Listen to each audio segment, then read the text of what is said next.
Եթերում լուրերի ժամն է, բարի երեկո։ Եվ այսպես ազգային ժողովում թեժեր հարց ու պատասխանի ժամանակ վարչապետն անդրադարձել է բանակցային փաստաթղթին արձագանքելով Հայաստան խմբակցության պատգամավոր Արթուր Խաչատրյանի հարցին, որտեղ նշել էր, որ 2019-ի բանակցային սեղանին մեզ համար բավականին լավ փաստաթուղթ է եղել եւ Հայաստանը կարծես մերժել է։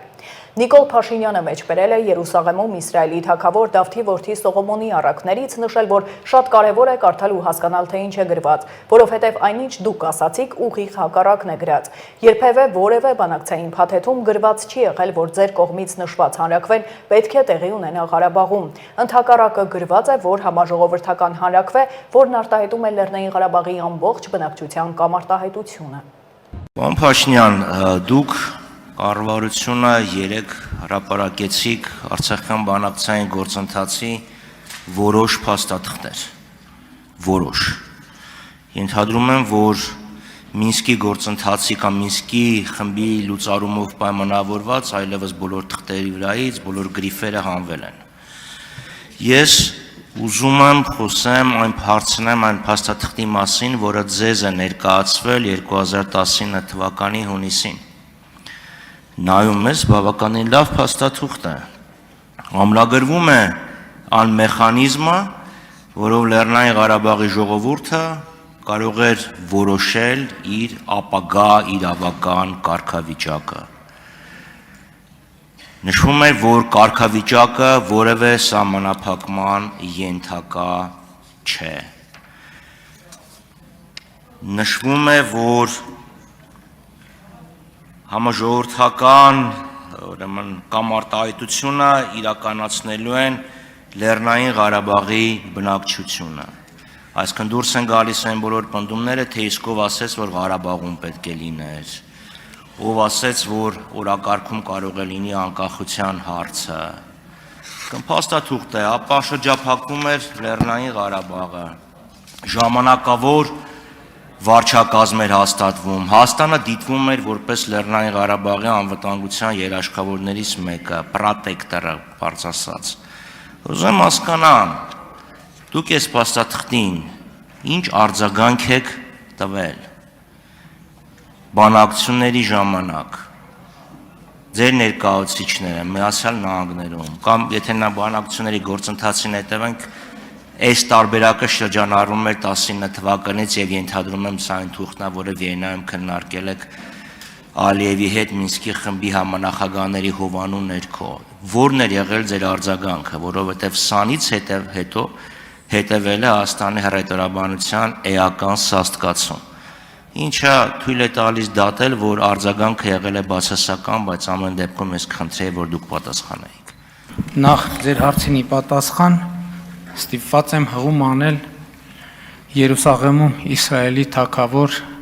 Դավթի որդի Սողոմոնի առակների առաջին համարին, որտեղ բառացիորեն ասում է հետևյալը. ճանաչել իմաստությունը եւ խրատը, ընկալել հանճարի խոսքերը, հասկանալ խոսքի բարդ դարձվածքները, ընկալել խոսքի բարդ դասվածքները, հասկանալ ճշմարիտ արդարությունը եւ ուղղել իրավունքը, պարզամիտներին խորագիտություն, իսկ երիտասարդներին միտք ու հանճար տալու համար, որպեսզի դրանք լսելով իմաստունն ավելի իմաստուն լինի, իսկ հանճարեղը առաջնորդություն ստանա, թափանցի առակների եւ խորույն ասույթների մեջ, իմաստունների ճառերի եւ նրանց այլաբանությունների մեջ։ Սա գիտեք ինչի մեջ բերեցի, որովհետեւ շատ կարեւոր է առաջինը կարդալ եւ հասկանալ, թե ինչ է գրած, որովհետեւ այն ինչ որ դուք ասցիք, ուղիղ հակառակն է գրած։ Երբևէ որևէ բանակցային փաթեթում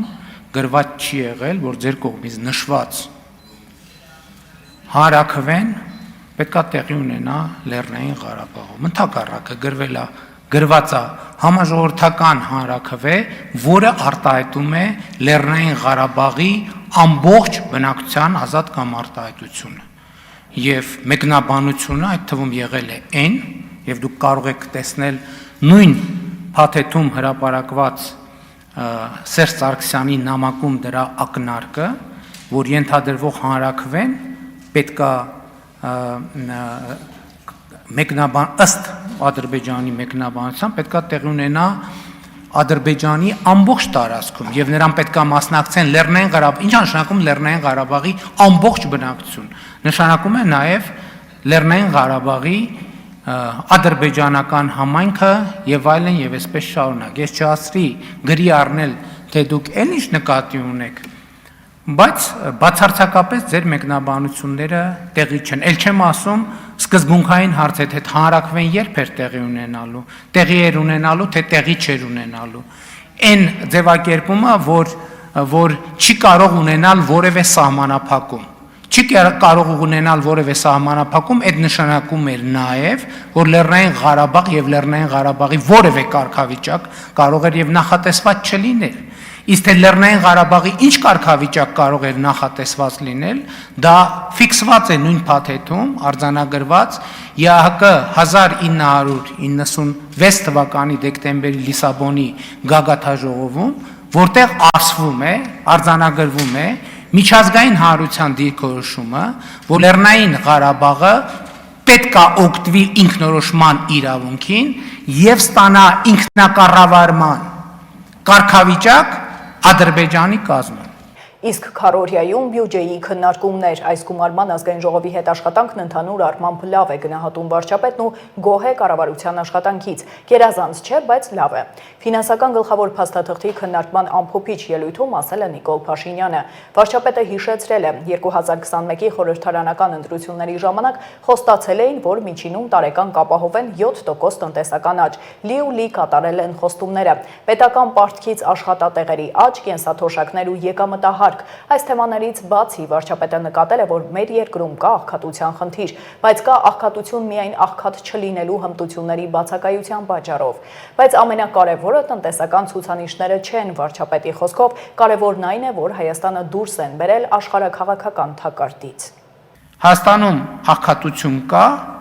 միայն հետևյալ պատճառով։ Աղքատ չլինելու հմտությունների բացակայության պատճառով։ Ես շատ եմ ուսումնասիրել այս հարցը եւ սա շատ կարեւոր, շատ պատասխանատու եւ շատ սուր հայտարարություն է։ Եվ ասում եմ, այո, Հայաստանում աղքատություն կա միայն աղքատ չլինելու հմտության բացակայության կամ սակավ լինելու պատճառով այն մարդկանց շրջանում, ովքեր աղքատ են, աղքատության մեջ են գտնվում,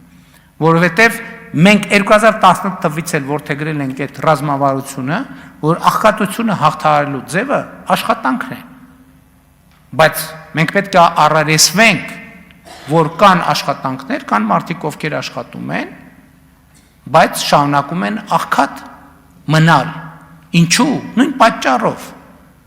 որովհետև նրանք աշխատում են այդ տեղում բավարար պրոֆեսիոնալ հմտություններ չունենալու պատճառով եւ մեր քաղաքականությունը հետեւյալն է, որ եթե աշխատանքը արդյունք չի տալիս, այսինքն կարճ ասած, եթե աշխատանքը մարդու բարեկեցությունը չի ապահովում, ինչա պետք անել։ Պետք է վերադառնալ կրթությանը, աշխատանքային հմտությունների զարգացմանը։ Եթե դրանից հետո էլի իր աշխատանքը իր բարեկեցությունը չի ապահովում, ինչա պետք անել։ Էլի է պետք վերադառնալ կրթությանը եւ աշխատանքային հմտությունների զարգացմանը։ Եվ սա պետք է լինի մեր քաղաքականությունը աշխատանքի ոլորտում։ Շատ խոսվում է թոշակների եւ թոշակառուների մասին։ Հարգելի գործընկերներ, 2025 թվականի հունվարի 1-ից թոշակառուների եւ նպաստ հաշմանդամության թոշակ ստացողները, եկեք պայմանական, որ շատ երկար տերմինաբանություն չօգտագործեմ, թոշակները ավելանում են։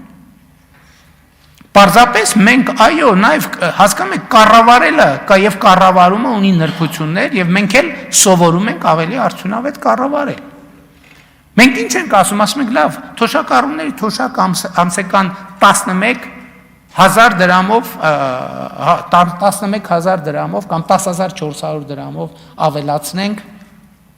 ինչ անելու թոշակառուն։ Այդ գումարը ինչ անելու, ինչի վրա ծախսելու։ Մեր հետազոտությունը ցույց է տալիս, խոսքես դեպքում 65+ տարեկան թոշակառուների մասին է։ Մեր հետազոտությունը ցույց է տալիս, որ մարդկանց առաջնային ծախսը առողջապահությունն է։ Հիմա հետևաբար ինչի մենք մարդկանց տանք այդ փողը, որ ինքը չիմանա, թե ինչպես այդ փողը արդյունավետ օգտագործի իր առողջապահության վրա։ Գնա դեղատուն այլ բան գնի, քան պետքա գնի, գնա ստանա այն բուժծառայությունը, քան պետքա ստանա։ Մենք այդ 10,000 դրամը դնում ենք առողջապահության ապահովագրության մեջ, ստեղծում ենք համակարգ, որտեղ ինքը ստանալու է մեծ հավանականության ոչ թե 10,000,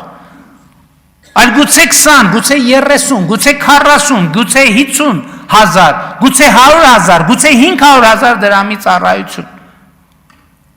Եվ եթե այս ծառայությունների թվերը գումարենք իրար, մենք երբ որ ուզում ենք հաշվել, թե Հայաստանում թոշակառուների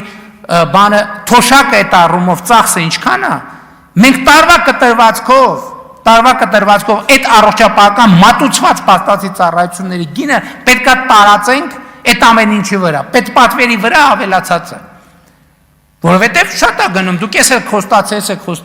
խոստացել, չեք արել, այն չեք արել։ Կներեք, մենք խոստացել ենք, որ առողջապահության ապահովագրություն լինելու է, բայց չենք խոստացել, որ թոշակառուն դրա համար չի վճարելու։ Ես հիմա մի միտք եմ ուզում ասեմ, որով ես տարվել եմ վերջին ամիսներին, այդ թվում ուսումնասիրելով շատ հաջող բիզնես, միջազգային բիզնես բրենդների ծագման պատմությունը։ Հիմա մեզ մոտ ի՞նչն է անցալում, որ 63-ը թոշակի տարիք, հա? Հա, 63-ը թոշակի տարիք է։ Բայց ես ուզում եմ, ես առաջարկում եմ մի հատ ուրիշ վարժություն անենք։ Իսկ կարող է 63-ը փոքր եւ միջին բիզնես դնելու լավագույն տարիքն է։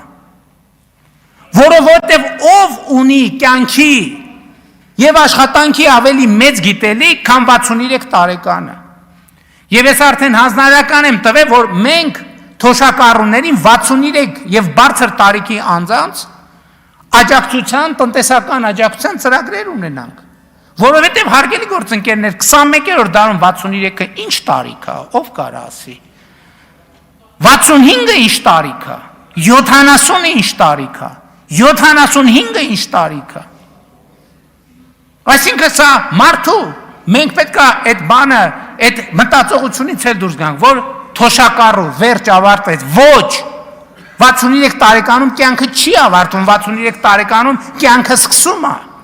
Այն, որ բանակցային գործընթացը փակուղում էր, ապացուցելու կարիք էլ չկա, ազգային ժողովի փոխոսնակ Ռուբեն Ռուբինյանն է հայտարարել։ Լրագրողների հետ զրույցում փոխոսնակը խոսել է բանակցային գործընթացից, պատասխանել հարցին, ինչու տեղի ունեցավ 44-օրյա պատերազմը։ Սերժ Սարգսյանի թողած ժառանգությունն այն է, ինչ կա 2019 թվականի փաստաթղթում, իսկ ինչ նկատի ուներ վարչապետը զրոյական կետից սկսելու հայտարարությամբ։ Զրոյական կետը 2019-ի սեղմագիրն է, ասել է Ռուբինյանը։ Այս ամբողջ շրջանում տեղի ունեցել ինչ աճել է Ռոբերտ Քոչարյանի ընտանեկան բյուջեի թիվը, ենթադրում եմ նաև Սերժ Սարգսյանի օրինակ Փեսայի ընտանեկան բյուջեն է ակնհայտ ակտիվ տեմպերով մեծ աճ գրանցել եւ սրան զուգահեռ բանակցային փաթեթում տեղի են ունեցել նախ ի սկզբանե բանակցային փաթեթը ինչի մասին է եղել, ինչպես 7 շրջանները վերադարձնել Ադրբեջանին եւ ինչ անել Լեռնային Ղարաբաղի հետ, ընդ որում Լեռնային Ղարաբաղի հետ բոլոր բանակցային փաստաթղթերում պարզ չէր թե ինչ է լինելու, իսկ ինչ է լինել, եթե պարզ չի ինչ է լինելու, պետք է իմանաս ինչ է այդ պահին, իսկ այդ պահին բոլորը ճանաչում էին Լեռնային Ղարաբաղը որպես Ադրբեջանի մաս։ Մի վայրկյան ավարտեմ, հեսա դետալներով էլ կանրադառնամ։ Եվ այսինքն մի կողմից մենք ունենք ռազմական բյուջեի հարաբերակցության փոփոխություն իր օգուտ Ադրբեջանի, մյուս կողմից ունենք Ռոբերտ Քոչարյանի, Սերժ Սարգսյանի եւ իրենց մերձավորների ընտանիքների ընտանեկան բյուջեների աճ, մյուս կողմից ունենք բանակցային փաստաթղթերի շարունակական վատթարացում հայկական կողմի համար եւ մյուս կողմից ունենք մի իրավիճակ, որ Ադրբեջանը նույնիսկ այդ վատթարացող փաստաթղթերին չի ասում այո, որովհետեւ ինքը, ներողություն ես կպատասխանեմ, որովհետեւ ամեն հաջորդ փաստաթուղթ դառնում է ավելի լավը Ադրբեջանի համար։ Նաեւ ուզում եմ հիշեցնել, որ վերջին փաստաթուղթը, որին կողմերից որևէ մեկը ասել է այո, եղել է 2011 թվականի Կազանյան փաստաթուղթը, որին Հայաստանը իդեմ Սերժ Սարգսյանը ասել է այո, Ադրբեջանը իդեմ Իլհամ Ալիևի ասել է ոչ։ Դրանից հետո չի եղել որևէ փաստաթուղթ, ես հարցի եմ պատասխանում, չի եղել որևէ փաստաթուղթ, որին հայկական կողմը ասի հակառակ ասեմ, չի եղել փաստաթուղթ, որին Ադրբեջանը ասի այո եւ Հայաստանը ասի ոչ։ Բանակցային փաստաթղթի վերաբերյալ դիրքորոշում է հայտնել Հայաստան խմբակցության պատգամավոր Արթուր Խաչատրյանը։ Լրագրողների հետ զրույցում պատգամավորը կարծիք է հայտնել, որ Նիկոլ Փաշինյանն աղճատել է բանակցային գործընթացը։ Խաչատրյանը հիշեցրել է Փաշինյանի զրոյական կետից սկսելու հայտարարությունը։ Նախ փաստաթղթերի փաթեթը ամբողջական չի։ Էական մի հատված դուրս է մնացել, որ կառավարությունը պատշաճ կերպով դիմի, կարող եմ խորհրդատվություն տրամադրել։ Օրինակ նորացված մադրիդյան սկզբունքների մասին խոսք չի եղել։ Օրինակ իրանական առաջարկի մասին։ ՀՀ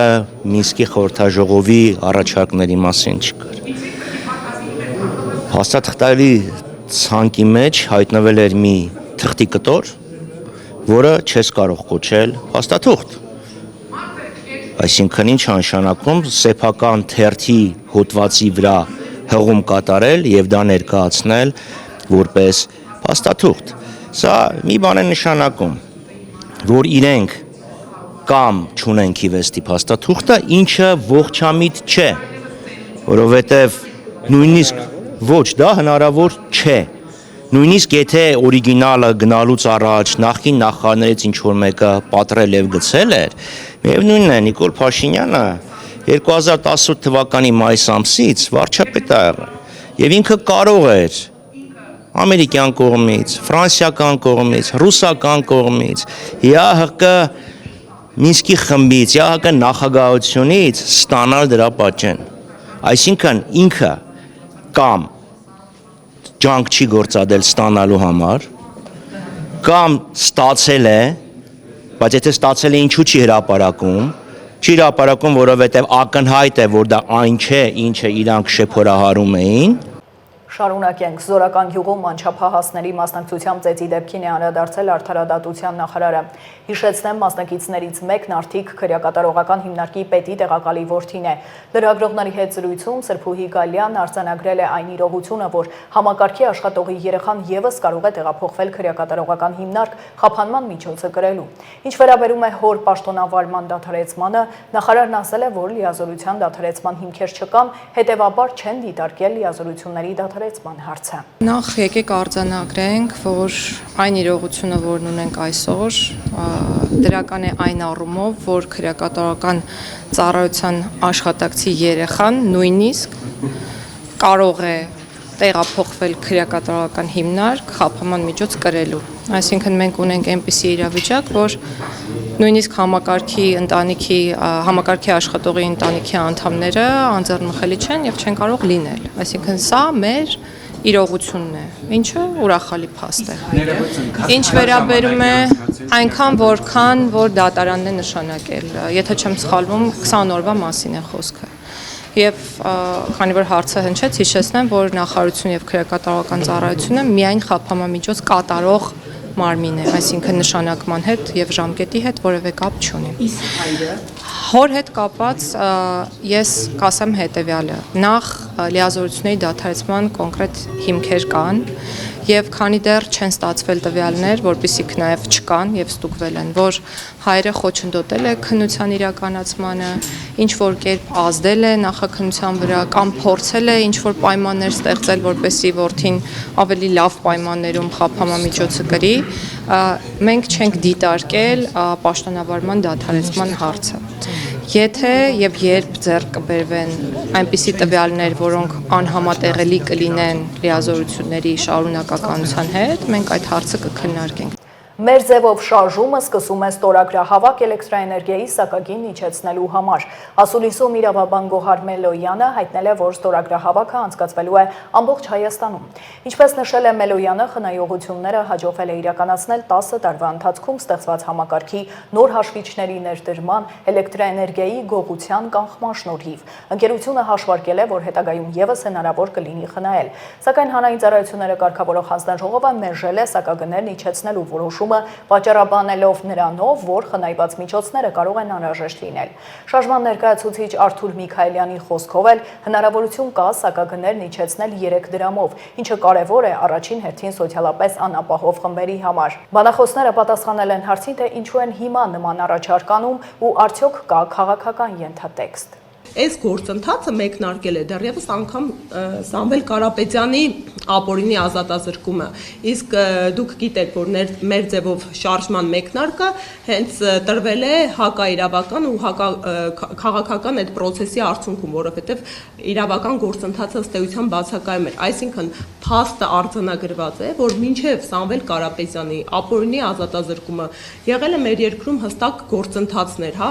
հեծը բնականon աշխատանք է ունեցել ու հենց այդ ավելացված գումարի արդյունքում իրենք նախապես դիմում են ներկայացվել։ Հիմա հակառակ իրավիճակն է առկա ավելի շատ։ Հստակ մարդիկ, սեփականատերերը առաջարկ են անում այդ գումարը չվատնել եւ օգտագործել ի օգուտ բնակչության, որովհետև հանրային ծառայությունները կարգավորող հանձնաժողովը տարին 2 անգամ սակագնային պլանը վերանայելու հնարավորություն ունի։ Ու տեսեք, նաև հակասական հայտարարություններ են անում, ինչու ոչ նաև իրենց կողմից, հա, ժամանակավոր պաշտոնակատարը վերջերս հայտարարություն արեց, որ իրենք եւս սկսել են դիտարկել սակագնի իջեցումը, այնուհետև վարչապետը ասեց, որ դա եթե իջեցնենք, հետո խնդրահարույց կլինի, ինչու ոչ նաև օդից կախված, հա, լրահոսում տեղեկատվություններ կա, որ իրենք իրենց հերթին փորձում են Գառնանը նախընտրական շրջանում այս գործընթացը մեկնարկել, տարաբնույթ ինֆորմացիաներ կա, բայց մի բանը ակնհայտ է, որ առաջին հերթին դիմաց ձմեռ է, եթե սակագինը հոսանքի իջեցնում է, պետք է ամենանպատակահարմար ժամանակաշրջանը բնակչության համար սա է, որպեսզի այդ դրա արդյունքում քաղաքացիների եկամուտները, քաղաքացիների համար շոշափելի եկամուտներ ու խնայողություններ տեղի ունենան։ Մեկ, երկրորդն էլ լրիվ հակառակ պատկերն է, հա, եթե օբյեկտիվորեն դիտարկում ենք իրավիճակը, քաղաքական նպատակահարմարությունը ու քաղաքական նրբերանգներն ու երանգավորումները գալիս են իշխող ուժի կողմից։ Հեծը 10 տարիների ընթացքում կատարել է հարյուրավոր միլիոն դոլարի ներդրում, տաշիր կապիտալը հեծում։ Այդ ամեն ինչի հետևողական աշխատանքի, վերազինումների, նույն կիլովատների գողությունների կանխման, ներքին այլ հարցերը լուծելու արդյունքում գոյություն է ունեցել մի այնպիսի համակարգ, որ կարողացել է այնպես անի, որ նվազեն կորուստները։ Հիմա, եթե այդ աշխատանքը, որը որ կատարվել էր տաշիր կապիտալի կողմից, չպահպանվեն, բնական է, կարող այդ կորուստները ասենք ոչ միայն նվազեն, այլ այդ կորուստներն ավելանան։ Բայց մայիս ամսին, երբ որ տաշիր կապիտալը դիմել էր սակագինը վերանայելու համար, իրենք եղել են վստահ, որ իրենք կարող են այս ամեն ինչը պահեն ու կորուստները ոչ միայն ժամանակավոր նվազեցնեն, այլ այդ կորուստների նվազումը երկարաժամկետ պահել։ Այստեղ մի շատ կարևոր հարցեր մենք պետք է անդրադառնանք, որ Սամվել Կարապետյանը երբ տարիներ առաջ ձեռք էր բերել հեծը, մինչ օրս չի եղել էլեկտրաէներգիայի սակագնի բարձրացում։ Մինչ օրս ոչ մի դեպքում չի եղել էլեկտրաէներգիայի գնի բարձրացում ու շատ կարևոր ազդակ է ու երբ որ մայիսին դիմել են վերանայելու համար, որ հոսանքի սակագինը էլի իջնի, դա նույնպես շատ գովելի հաստ է տաշիր կապիտալի կողմից, որ մարդիկ փոխանակ բարձրացնեն, բոլորը շատ լավ գիտենք, որ կյանքը ոչ թե օրեցօր այլ տարեցտարի թանկանում է, բայց հոսանքի համար Հայաստանի Հանրապետության քաղաքացիները երկար տարիներ վճարել են նույն գինը առանց ոչ մի ցենտ լումա թանկացման։ Այժմ առաջարկում եմ ծանոթանալ աշխարհում կատարվող իրադարձություններին։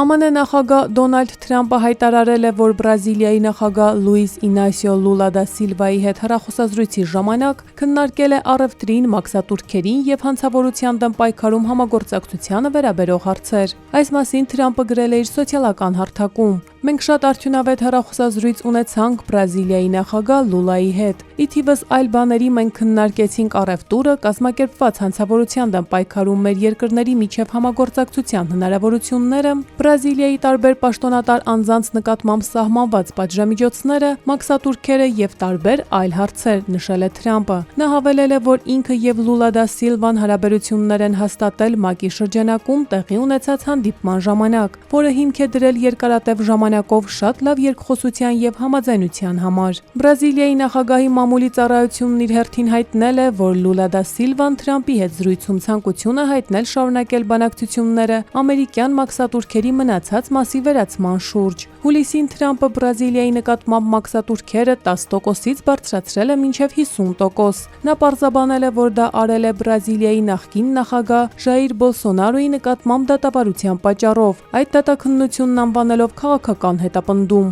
Սպիտակ տունը նոյեմբերի 20-ին հայտարարել է, որ Թրամփը հրամանագիր է ստորագրել Բրազիլիայից ներմուծվող գյուղատնտեսական արտադրանքի որոշ տեսակների մաքսատուրքերի նվազեցման մասին։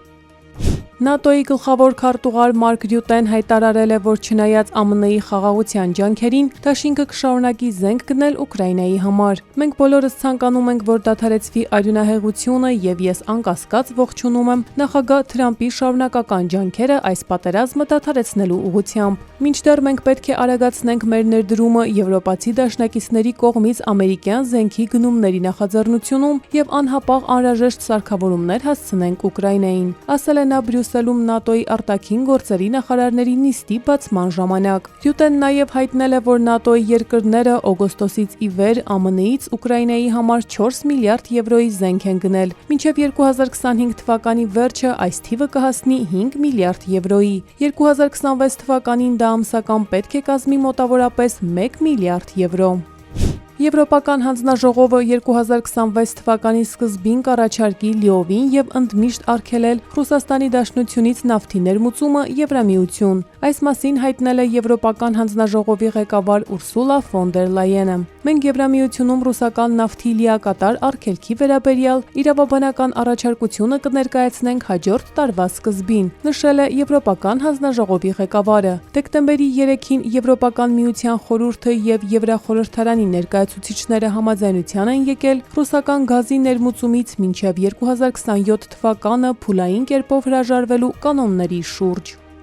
Կոլումբիայի նախագահ Գուստավո Պետրոն հայտարարել է, որ ԱՄՆ-ի կողմից ցանկացած հարձակում կընկալվի որպես պատերազմի հայտարարում։ Պետրոն X-ում գրառման մեջ ԱՄՆ նախագահ Դոնալդ Թրամփին հրավիրել է Կոլումբիա, տեսնելու թե ինչպես են երկրում լաբորատորիաներ ոչնչացվում, որպեսզի կանխվի թմրանյութերի մաքսանենգությունը ԱՄՆ։ Առանց հրթիռների ես իմ կառավարման ընթացքում ոչնչացրել եմ 18400 լաբորատորիա։ Եկեք եւ ես ձեզ ցույց կտամ, թե ինչպես են դրանք ոչնչացվում մեկական յուրաքանչյուր 40 րոպեում, բայց մի սպառնացեք մեր ինքնիշխանությանը, մեր ինքնիշխանության վրա հարձակումը կնշանակի պատերազմի հայտարարում։ Մի փչացրեք երկդայրյա դիվանագիտական հարաբերությունները, գրել է Կոլումբիայի նախագահը։ Դեկտեմբերի 2-ին Թրամփը իր կաբինետի նիստի ժամանակ հայտարարել է, որ ԱՄՆ զինված ուժերը շուտով կսկսեն հարվածներ հասցնել Լատինական Ամերիկայի ցամաքային թիրախներին թմրամաֆիայի դեմ պայքարի շրջանակում։ ԱՄՆ նախագահ Դոնալդ Թրամփի վարչակազմը հայտարարել է, որ դադարեցնում է 19 ոչ եվրոպական երկրների ներգաղթյալների կողմից ներկայացված բոլոր ներգաղթային դիմումները, այդ թվում գրին քարտի դիմումները եւ ԱՄՆ քաղաքացիության տրամադրման գործընթացը, ազգային անվտանգության եւ հասարակական անվտանգության վերաբերյալ մտահոգությունների ֆոնին։ Դադարեցումը վերաբերում է 19 երկրներից ԱՄՆ մեկնած անձանց, որոնց հունիսին արդեն մասնակիորեն արգելվել էր մուտքը երկիր։ Դեկտեմբերի 3-ի հուշագրում թիրախային երկրների ցանկում են Աֆղանստանը, Մյանման, Չադը, Կոնգոյի Հանրապետությունը, Հասարակածային Գվինեան, Էրիթրեան, Հայիթին, Իրանը, Լիբիան, Սոմալին, Սուդանը եւ Եմենը, որոնք հունիսին ենթարկվել են ամենախիստ ներգաղթային սահմանափակումների, այդ թվում մուտքի լիակատար կասեցման մի քանի բացառություններով։ 19 երկրների ցանկում, որոնք հունիսին ենթարկվել են մասնակի սահմանափակումների, ներառված են նաեւ Բուրունդին, Կուբան, Լաոսը, Սիերա Լեոնը, Տոգոն, Թուրքմենստանը եւ Վենեսուելան։ Հայաստանի Հանրապետությունը չկա այս 19 երկրների ցուցակում։ Արմինե Գևորգյան, Update լրատվական։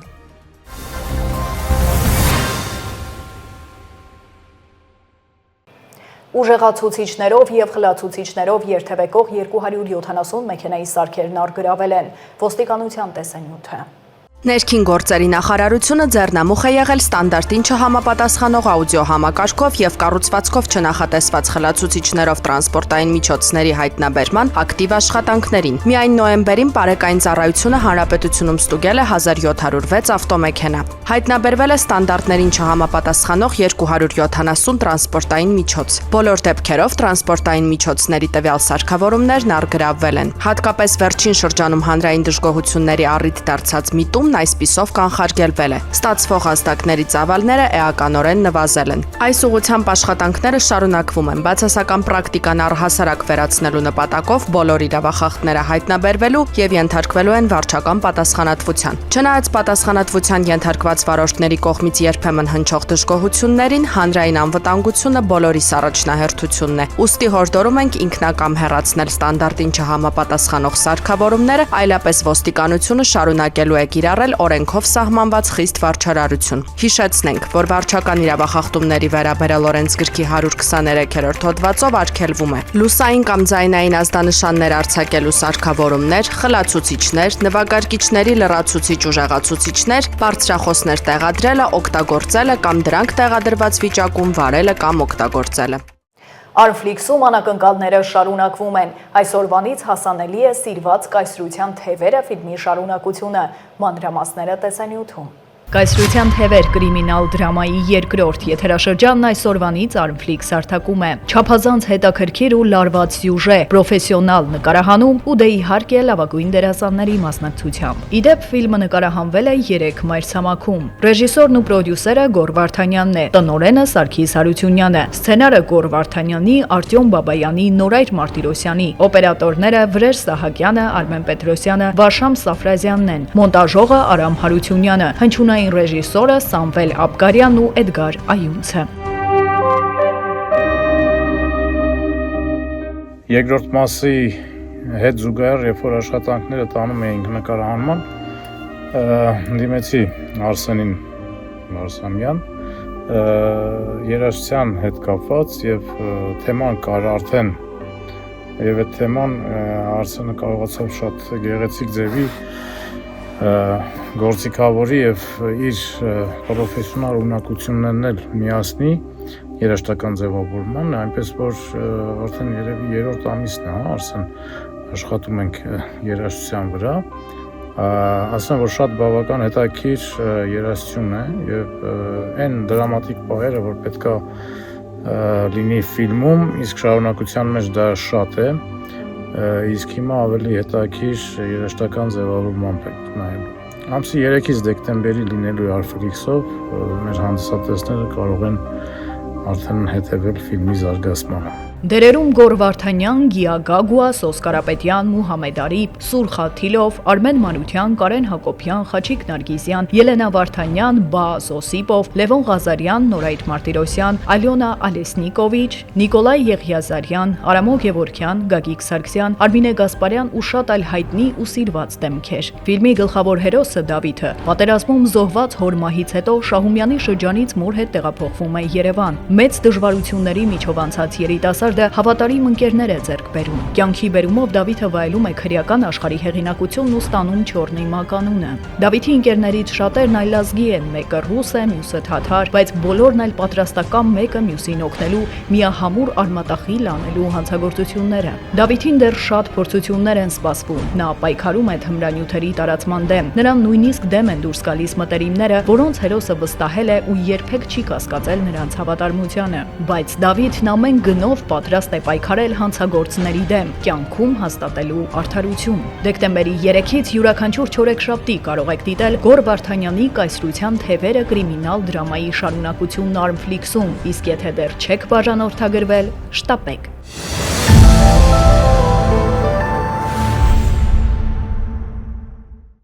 Team Holding-ը հայտարարում է պարտատոմսերի վաճառքի մեկնարկը, տեղաբաշխողը Freedom Broker Armenian է, ավելին տեսանյութում։ Team Holding ընկերությունը հայտարարում է անվանական արժեքտրոնային պարտատոմսերի վաճառքի մեկնարկի մասին։ Տեղաբաշխումն իրականացվում է Freedom Broker Armenian ներդրումային ընկերության միջոցով, ապահովելով գործընթացի ամբողջական թափանցիկությունն ու միջազգային ստանդարտներին համապատասխան իրականացումը։ Ընկերությունների խմբում կան 10-ից ավել ընկերություններ,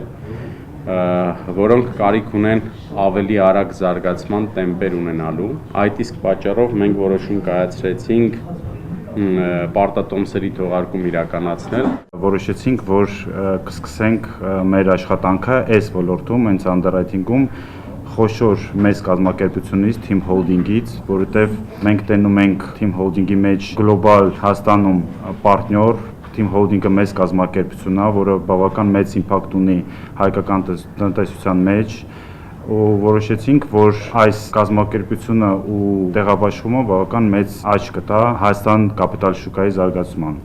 Առաջին փուլով Team Holding-ը տեղաբաշխում է դոլարային եւ դրամային պարտատոմսեր։ Դոլարային պարտատոմսերի անվանական ծավալը $9 միլիոն է։ Մեկ պարտատոմսի անվանական արժեքը $100։ Արժեքթրոնի եկամտաբերությունը 9%, շրջանառությունը 4 տարի։ Դրամային պարտատոմսերի անվանական ծավալը 1.4 միլիարդ դրամ է, մեկ պարտատոմսի անվանական արժեքը 100,000 դրամ։ Արժեքթրոնի եկամտաբերությունը 12%, շրջանառության ժամկետը 4 տարի։ Կարանք սպասարկենք մի քանի 100,000 հաճախորդներ, ու դա շատ կարևոր է։ Մենք ուզում ենք, որ այս տեղաբաշխումը հետաքրքիր լինի ոչ միայն Հայաստանի ներսում, այլ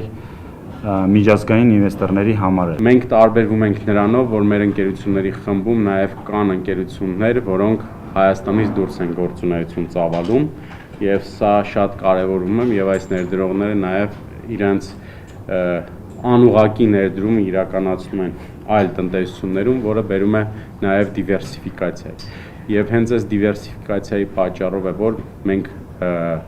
կլինենք ավելի ստաբիլ եւ ավելի կայուն ընկերությունների խումբ, փորձելով աշխատելով նորաձև, նորաոճ եւ ավելի ստրուկտուրիզացված։ Պարտատոմսերը հնարավոր է ձեռք բերել եւ առցանց Freedom Broker Armenia հարթակի միջոցով եւ դիմելով ընկերության գրասենյակ կամ ընկերության պաշտոնական կայքում հայտ ներկայացնելով։ Եվ մինչև դեկտեմբերի 6-ը եղանակը կլինի առանց ստեղումների, օդի ջերմաստիճանն աստիճանաբար կնվազի 2-ից 4 Այսքանը դուք դիտում եք Update լրատվականը, հիշեցնեմ վայրկյաններ անց վերլուծությունն է, բաց չթողնեք, իսկ ես ձեզ հրաժեշտ եմ տալիս, հաջողություն։